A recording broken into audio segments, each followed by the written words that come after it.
Hi guys, welcome to Visho Info. Ramassery idli எப்படி செய்யுதுன்னு பார்க்கலாங்க. வீடியோக்குள்ளே போகிறதுக்கு முன்னாடி நீங்கள் இன்னும் நம்ம சேனலை சப்ஸ்கிரைப் பண்ணுங்கள். அப்படியே பக்கத்தில் இருக்கிற பெல் ஐக்கானை கிளிக் பண்ணுங்கள். அப்போ தான் நான் போஸ்ட் பண்ணுற வீடியோ எல்லாத்தையும் நீங்கள் உடனே பார்க்கலாம். வீடியோக்குள்ளே போகலாங்க. ராமசேரி இட்லி செய்ய தேவையான பொருள்லாம் பார்க்கலாம். புழுங்கல் அரிசி 1 கப்பு, பச்சரிசி 1 கப்பு, 1/2 கப்பு உளுந்து, 1 டீஸ்பூன் வெந்தயம். அரிசி நம்ம எந்த கப்பில் அளந்தோமோ அதே கப்பில் தான் அரிசி உளுந்து எல்லாம் அளந்துக்கணும். இப்போ பச்சரிசி, புழுங்கல் அரிசி, வெந்தயம் 3ஐயும் ஒன்றா கழுவி ஊற போட்டுக்கலாம். உளுந்து தனியாக கழுவிட்டு ஊற போட்டுக்கலாங்க. ஒரு பவுல் எடுத்துக்கலாம். அதில் நம்ம மெஷர் பண்ணி வச்சுருக்க பச்சரிசி, அப்புறம் இட்லி புழுங்கல் அரிசி, வெந்தயம் இதை நல்லா ஒரு 2-3 தடவை நல்லா கழுவிட்டு ஊற வச்சுக்கலாங்க. இதுக்கு தேவையான உளுந்தையும் ஒரு 2 டைம் கழுவிட்டு தண்ணியில் ஊற வச்சுக்கலாம். அரிசி உளுந்து கழுவிட்டு தண்ணி ஊற்றி ஊற வச்சுருக்கேங்க. இது ஒரு 4 மணி நேரம் ஊறணும். 4 மணி நேரம் கழித்து பார்க்கலாம். அரிசி நல்லா ஊறிடுச்சுங்க, உளுந்தும் ஊறிடுச்சு. எப்பவும் போல் நம்ம தோசை மாவு அரைக்கிற மாதிரி அரைச்சிக்கலாம்.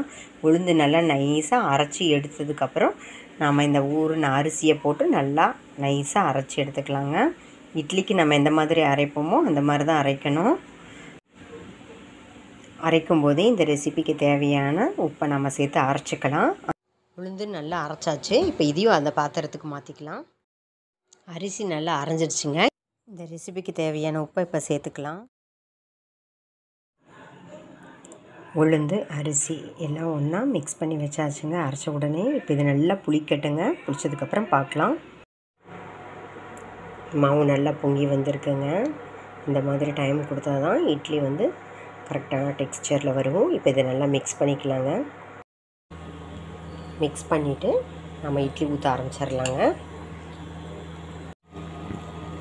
ஒரு பேனில் தண்ணி ஊற்றி ரெகுலராக நம்ம இட்லி வைக்கிற மாதிரி தண்ணி கொதிக்க வச்சுட்ருக்கேன். நல்லா கொதிக்க ஆரம்பிச்சிருச்சு. இப்போ இட்லி ஊற்றி இதில் வச்சிடலாங்க.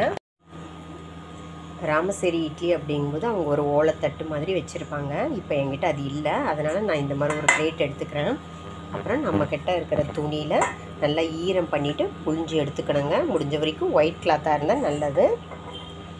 பாருங்கள், இந்த மாதிரி நம்ம ரெடி பண்ணிவிட்டு இதில் மாவு ஊற்றிக்கலாம். நம்ம மிக்ஸ் பண்ணி வச்சுருக்கிற மாவை தேவையான அளவுக்கு ஊற்றிக்கலாங்க. ஊற்றிட்டு அதில் வேக வச்சு எடுத்துக்கலாம். நம்ம எந்த அளவுக்கு அடியில் பிளேட்டு போட்டிருக்கோமோ அப்புறம் அந்த துணி போட்டிருக்கோமோ அதுக்கு தகுந்த அளவுக்கு மாவு ஊற்றிக்கலாங்க. ஊற்றிட்டு இப்படி ஸ்ப்ரெட் பண்ணி விட்டுக்கலாம். பாருங்கள், அப்படி ரெடி பண்ணிவிட்டு நம்ம இதை இப்போ வேக வச்சு எடுத்துக்கலாங்க. பாருங்கள், நம்ம மாவு ஊற்றி வச்சாச்சு. இப்போ இதில் வச்சுக்கலாம். ரொம்ப எக்ஸ்ட்ராவாக இருக்கிறது வெளியே நீட்டாமல் இப்படி நம்ம மடக்கி விட்டுடலாம். எப்போவும் போல் நம்ம இதை மூடி வச்சு வேக வச்சுக்கலாங்க. ஒரு 10 மினிட்ஸ் கழித்து பார்க்கலாம். பத்தலைன்னா அப்புறம் ஒரு 2 நிமிஷம் சேர்த்து கூட நம்ம வேக வச்சுக்கலாம். ஏன்னா ரொம்ப தின்னாக தான் ஊற்றிருக்கோம், ரொம்ப திக்காக ஊற்றலை. அதனால் 10 நிமிஷம் கிட்டேயே வெந்துடும். இந்த மாதிரி நல்லா தண்ணி கொதிச்சதுக்கப்புறம் வைங்க. இட்லி சூப்பராக ரெடி ஆகிடுச்சிங்க. இப்போ இதை ஒரு பிளேட்டுக்கு மாற்றிக்கலாம். பாருங்கள், செமையாக இருக்குது. பார்க்கவே சாப்பிட்டா இன்னும் சூப்பராக இருக்கும், பஞ்சு மாதிரி இருக்கும். நான் இப்போ எடுத்துகிட்டு காமிக்கிறேன். பாருங்கள், ரெடியான இட்லியை நம்ம இந்த பிளேட்டுக்கு மாற்றிக்கலாம். இப்படி கமுத்தி போட்டுக்கலாங்க. ஆல்ரெடி ஈரம் இருக்கிறதுனால ஈஸியாக வந்துடும். பாருங்கள், சூப்பராக வருது. பாருங்கள், தொட்டு பார்க்கலாம் எந்த அளவுக்கு சாஃப்டாக வந்திருக்குன்னு. பாருங்கள், சூப்பராக வந்திருக்கு. நான் காமிக்கிறதுலையே உங்களுக்கு தெரியும்னு நினைக்கிறேன். அருமையாக இருக்குது. இதுக்கு மேலே நம்ம எப்பவும் போல் உங்களுக்கு நல்லெண்ணெய் பிடிக்குன்னா நல்லெண்ணெய், நெய் இந்த மாதிரி போட்டுக்கோங்க. அங்கே ராமசேரி இட்லி கடையில் இப்படி தான் கொடுப்பாங்க. இப்போ இதுக்கு மேலே பொடி தூவிக்குவாங்க. பாருங்கள், இதுக்கு மேலே இந்த மாதிரி பொடி தூவி தான் தருவாங்க அவங்க. அருமையாக இருக்கும். சூடாக இந்த இட்லி சாப்பிடவே நிறைய பேர் நிறைய இடத்துலேருந்து வருவாங்க. அந்த காலத்துலேருந்து இப்போ வரைக்குமே சூப்பராக அங்கே சேல் ஆகுது. நம்ம எவ்வளோ தான் இட்லி பண்ணாலும் அவங்க பண்ணுற இந்த ராமசேரி இட்லி ரொம்ப ஃபேமஸானது. வெளியூர்களுக்கெல்லாம் கூட எடுத்துகிட்டு போகிறாங்க, சாப்பிட்டுட்டு பார்சலாக எடுத்துகிட்டு போகிறாங்க. அந்த இட்லியை நாமளே வீட்டில் ஈஸியாக செஞ்சிடலாங்க. உங்களுக்கு இந்த மாதிரி பொடியெல்லாம் வேணான்னா நீங்கள் சாம்பார் கூட வச்சு சாப்பிட்லாம். சாப்பிட்றது மட்டும் இல்லாமல் பாருங்கள், சாம்பார் உங்கள்கிட்ட இருக்கிறத நீங்கள் வச்சு சாப்பிட்லாம். சாம்பார் ரெடியாக இருக்குது, குருமா ரெடியாக இருக்குது. நம்ம ரெகுலராக சாப்பிட்ற தேங்காய் சட்னி எதாக இருந்தாலும் சூப்பராகவே இருக்கும். எதுவுமே இல்லைன்னா இந்த பொடி போட்ட இட்லியே செம்மையாக இருக்கும்.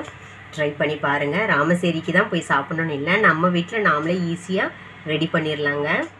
என்னங்க, இந்த ரெசிபி உங்களுக்கு பிடிச்சிருந்தா லைக் பண்ணுங்கள், ஷேர் பண்ணுங்கள், கமெண்ட் பண்ணுங்கள். ஞாபகமாக சப்ஸ்கிரைப் பண்ணுங்கள். ஓகே, பாய்.